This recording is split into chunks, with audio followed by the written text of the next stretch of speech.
Shalom, shalom a todos os amigos presentes. Shalom Aleichem, paz seja convosco.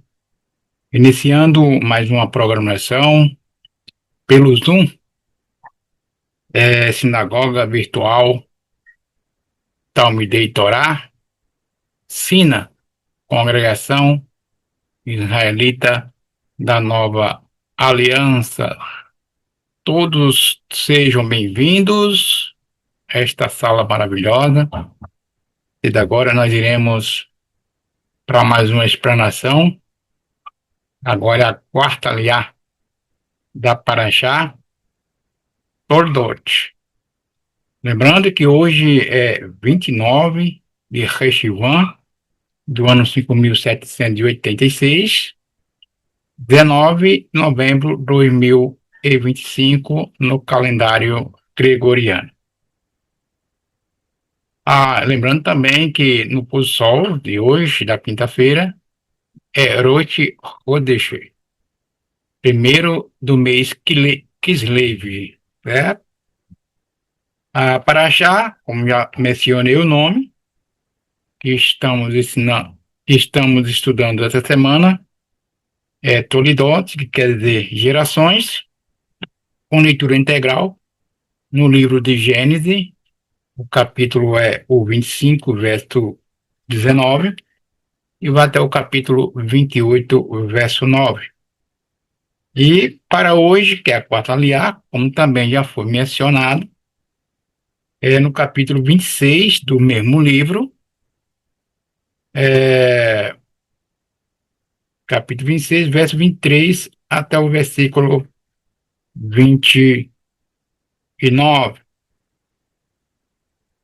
Temos leitura extras, como por exemplo o profeta, né, que é a Haftará, primeiro livro do profeta Samuel, capítulo é o 20, verso 18, e vai até o versículo 42.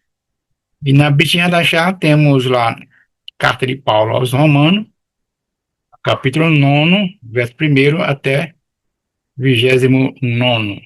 Primeiro, ou seja, versículo 1 até o 29. Ok? Então é isso aí. Vamos nos aprofundar mais no assunto, né? Por sinal, muito bem explanada, muito bem explicada as posições anteriores, tanto a primeira, quanto a segunda e quanto a terceira. Eu não vou colocar o texto aqui na tela para ganhar tempo, tá?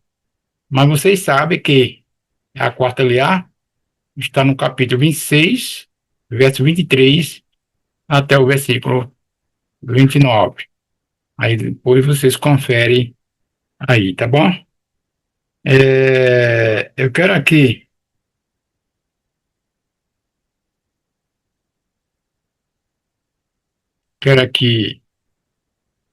colocar alguns comentários, alguns tópicos desta nossa conversa de hoje. E no futuro vocês irão, com certeza, né, assistir, irão ver e aprender como eu estou aprendendo a, ao estudar essas posições, né? Estão sendo muito importantes para cada um de nós. Eu quero aqui iniciar dizendo que a Taparaxá, que é muito rica em conhecimento e aprendizado, né? Conhecimento para a gente fortalecer cada vez mais nossas almas. E antes de eu começar em si esse nosso estudo, eu quero mandar um abraço especial para a Congregação Israelita da Aliança, lá em Lorena, e dizer para todos eles que tudo passa, mas a palavra do Eterno não passará, se cumprirá a risca acerca de tudo, principalmente daquilo que nós estamos aguardando o reino de Deus, o reino eterno, vida eterna, a qual Ele, o próprio Deus, tem nos prometido por meio de Yeshua, o nosso Mashiach. Também quero mandar um abraço ao Rabino Shai, dizer a ele que seja forte em todo sentido, para que o Eterno possa trabalhar no Rabino com seus objetivos, com seu propósito. A missão do Rabino não acabou ainda e nem vai acabar tão cedo, né? Tem muita coisa para fazer, muitos anos de vida e saúde, tá bom? Isso é importante. E quero mandar um abraço também para a equipe do Rabino Shai, que trabalha por trás dos bastidores, né? Como a Eruar, por exemplo. Essas gravações, elas são publicadas, né? Elas são publicadas nos grupos, também lá no canal do YouTube Talmidei Torá. Todas as manhãzinhas nós estamos aí com uma porção para estudarmos, né? Então, por trás tem uma pessoa aí, ou algumas pessoas, né? Trabalhando nesse objetivo, para que nós não ficamos sem nada durante o dia, mas estudando as, a paraxá do dia, ok? Mas é isso. Olha, gente, essa quarta aliá, eu quero começar fazendo aqui uma recapitulação. Você sabe o que é, né? Voltar um pouco lá atrás, nas posições anteriores dessa paraxá, e para a gente ver o quanto nós aprendemos, né?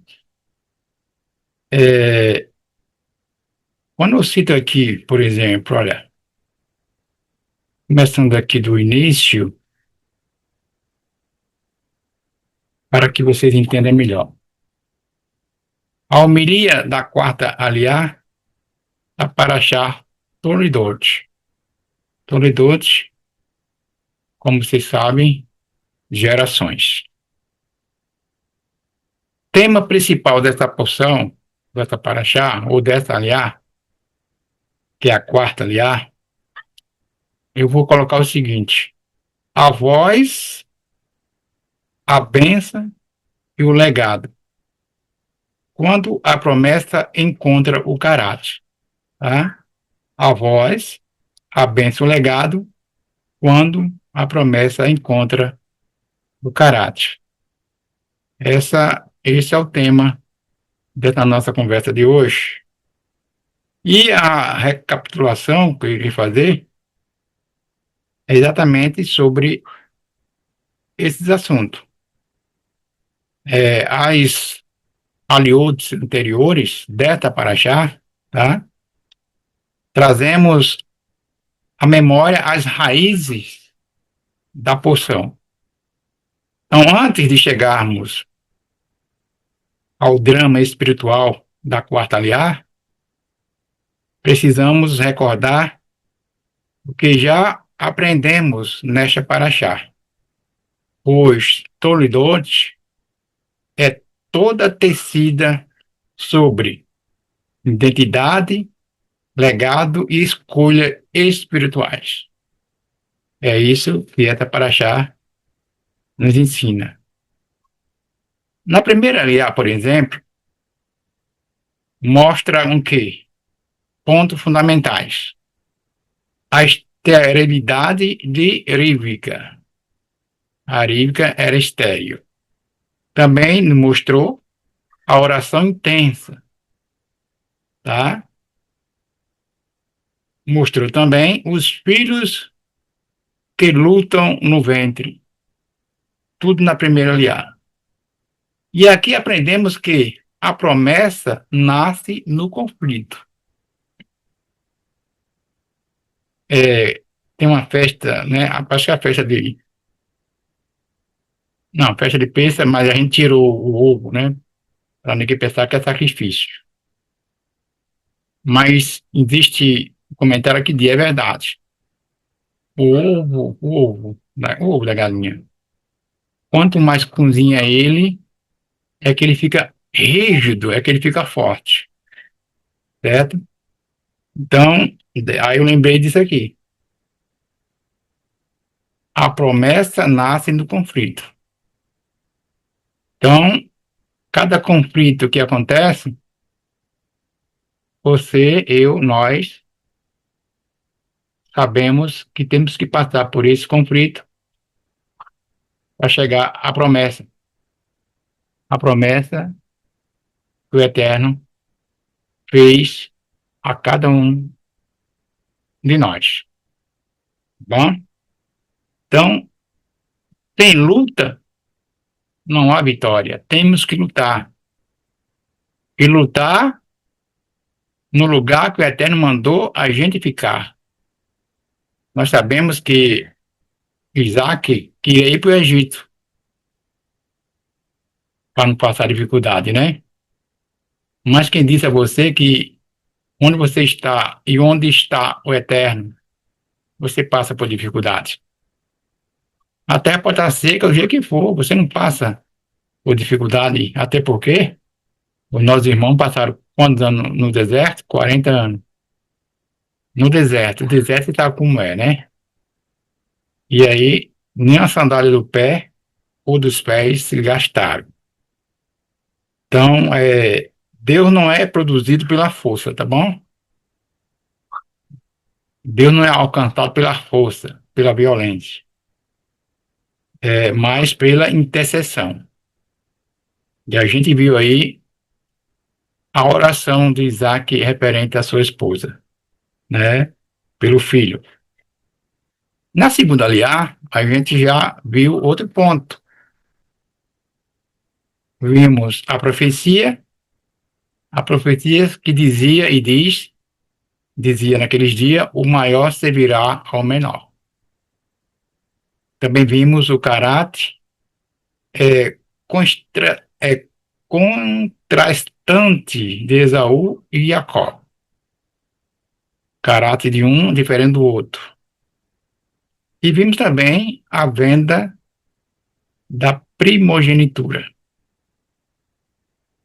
Aprendemos que Esaú despreza o que é santo, enquanto Jacob deseja o que é espiritual. Ainda que de forma imperfeita, Jacó deseja o que é espiritual. Por que de forma imperfeita? Porque Jacó é um homem, tem suas imperfeições, tá? O salmista irá dizer o seguinte, lá, Salmo 112, verso 4. O íntimo, o íntimo desejo do justo é o bem. O íntimo desejo do justo é o bem. Era assim que Jacó, mesmo com as suas imperfeições, mais pensava e agia. Na terceira aliar, já observamos outros pontos, né? A repetição da história de Abraão, os poços reabertos, conflitos e reconciliação com Abimeleque e a bênção que acompanha Isaac em tudo. Bom, né? E aqui vemos que a fidelidade de Deus atravessa gerações e que ele está escrevendo uma história que não começou conosco. Somos continuidade de uma aliança maior. Uma história que Deus escreve e que não começou conosco. Apenas somos continuidade de uma aliança maior. Baruch Hashem por isso, né? E aí entramos aqui na quarta aliar, que é a porção de hoje. A quarta aliar nos oferece. Quando Isaac estava velho e seus olhos já não enxergavam, nestes versículos entramos num momento delicado e decisivo. A bênção que definirá o destino das nações e o fluxo da promessa. Isaac envelhecido, visão perdida. Fisicamente, ele não vê, espiritualmente, parece não estar percebendo a profecia já revelada arívica. Qual foi a profecia revelada arívica? O maior servirá o menor. E o Orochi Nakirima tocou muito nesse assunto aí, né? A gente esquece, às vezes, das coisas. Tinha que haver algo quando esse gêmeos nascesse. Tinha que acontecer algo para a profecia lá acontecer que o maior serviria o menor. E a lição aqui é profunda. Às vezes vemos bem com os olhos, mas com o espírito não observamos ou não vemos. É isso que acontece às vezes. A gente vê bem com os olhos, mas não com o espírito. E às vezes perdemos a visão física, mas ganhamos a visão espiritual. Que legal, hein? O profeta Isaías declara, ou irá declarar, Isaías 42, 18, irá dizer: Ouve, vós que sois surdo, e vós cegos, olhai para que possais ver. Isaías 42, 18. A Paraxá nos confronta. Estamos vendo as coisas como Deus as vê, ou guiados por nossas preferências emocionais. Então, repetindo aqui, Paraxá nos confronta, nos chama atenção. Estamos vendo as coisas como Deus as vê ou guiado por nossas preferências emocionais? Fica a pergunta no ar. E cada um de nós devemos responder para nós mesmos. O terceiro ponto nessa nossa conversa de hoje, a busca pela bênção, o teste do caráter. Gente, isso é importante, viu? Queremos bênção? Queremos. Mas temos que zelar pelo nosso caráter, né? Isaac pede que Esaú traga comida para ele, então liberar sua bênção. Uma bênção que, por natureza espiritual, não deveria ser condicionada a um prato de caça ou de alimento. Não deveria ser. Aqui está uma mensagem profunda, muito profunda. O homem natural busca recompensas naturais. O homem espiritual busca o propósito eterno. A diferença entre um e outro, entre Esaú e Jacó. Esaú, que já desprezou a primogenitura, agora corre atrás do que perdeu. Mas o destino, na perspectiva bíblica, não é conquistado por habilidade, mas por propósito. Qual é o meu propósito? Qual é o seu propósito? Qual é o nosso propósito? A Ríbica entra em cena. A mulher que discerne quando o homem não enxerga. Costuma dizer o Zaqueu Yosef, né, que a mulher dentro de casa ela enxerga tanta coisa, né, e é verdade. Dentro de casa ela enxerga coisa que a gente nem enxerga. Ela chega catando tudo. Para que isso aqui?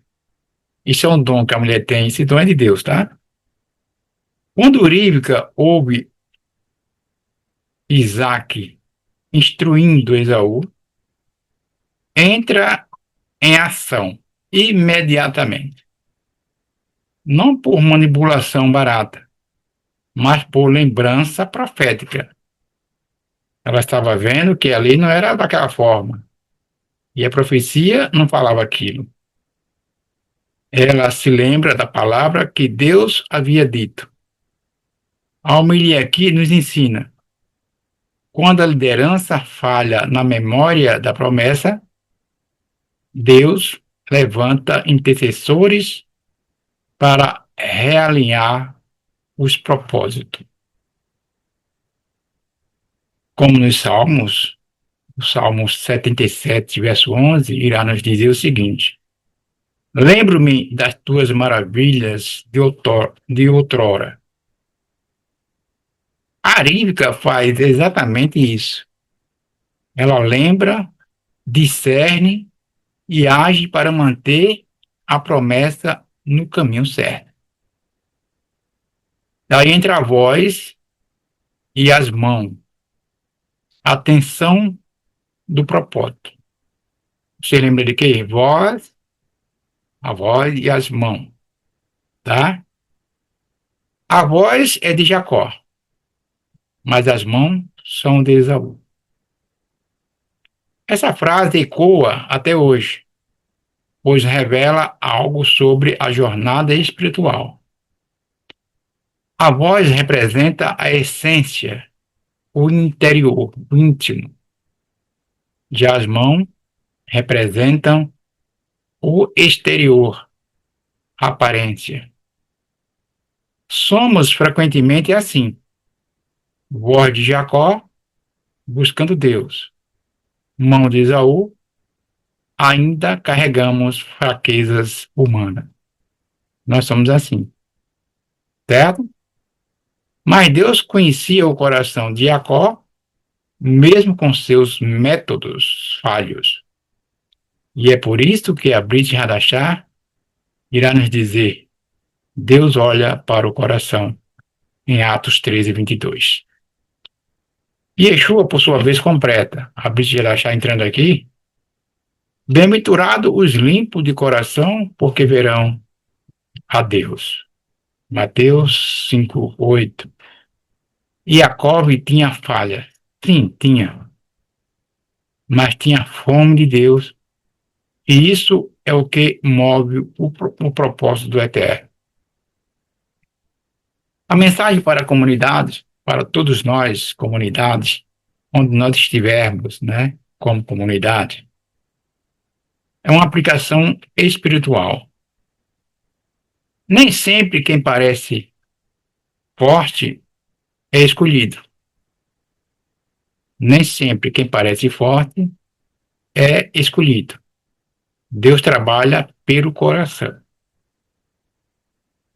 A bênção não segue aparência, segue propósito. Vocês lembram lá de Jessé? O profeta Samuel esteve lá na casa dele para ungir um homem, um dos filhos de Jessé. E os homens lá, os filhos de Jessé, tudo com aquela aparência bonita, né? Mas não era assim que Deus estava trabalhando. Deus trabalhando no coração do homem. E para quem tinha o coração justo diante de Deus, na família de Jessé, não estava presente, estava no campo. Nós sabemos da história, né? Então a bênção não segue aparência, segue propósito, segue um bom comportamento, segue obediência, tá? A visão física pode falhar, mas a visão espiritual deve ser buscada. O legado da aliança continua por meio daquele que tem fome do eterno. Isso aí é o que nós, como congregação, devemos trazer para nós. Como Yeshua disse, muitos primeiros serão, muitos primeiros serão últimos, e os últimos serão primeiros. Então aqui a gente vê Esaú nasceu primeiro, mas ele ficou por último. No caso aqui, o maior, que nasceu primeiro, deveria ao menor, o Jacó, que nasceu por último. Assim como Jacó recebeu a bênção que parecia destinada ao primogênito, que é Esaú, assim também Deus continua surpreendendo, levantando quem tem sede do reino que está para vir. Concluindo, já estamos aí quase chegando ao fim dessa nossa conversa. A conclusão é a bênção que prepara a história. Quando Isaac libera a bênção sobre Jacó, ele não faz apenas um ato familiar, ele sela o destino da nação, do Messias e da redenção do mundo. Essa quarta aliar nos ensina que, quando Deus tem um propósito, nem a cegueira de um homem, nem as falhas de um jovem, nem a astúcia de um irmão, nem a força do outro pode impedir que a promessa alcance o seu destino. Essa é a conclusão. E que o Eterno continue nos dando esse entendimento. Entender suas palavras, entender o seu propósito e dizer que a vitória vem, mas primeiro vem as lutas, as dificuldades, as opressões, né? Coisas que convida a gente a desistir desse caminho. Mas desistir para ir para onde? Voltar para o Egito? Que dificuldade é essa que nós estamos passando? Baseado lá atrás, com nossos antepassados, não passando dificuldade nenhuma. E por que eles tiveram que passar e nós não? Onde somos melhores, né? Onde somos melhores? Então, veja bem, continue firme nessa jornada, estudando dos momentos certos, fazendo o propósito de Deus se cumprir sempre, passando esse legado para seus filhos, para seus netos. Não se sabe o dia que Yeshua irá voltar, mas ele irá voltar, nós sabemos disso. Seja com a gente dormindo ou a gente vivo, ele irá voltar, porque a promessa do Eterno não falha, ou não falhará, tá? E Deus não é homem para que minta. Então eu peço encarecidamente aos nossos irmãos, nossos amigos, que pense bem sobre a frieza que aparece às vezes em nas suas almas ou nas nossas almas. É uma fraqueza, mas já o Rachalia disse, quando eu estou fraco, aí é que eu estou forte. Eu eternamente sou a todos. Shalom, shalom. Até a próxima.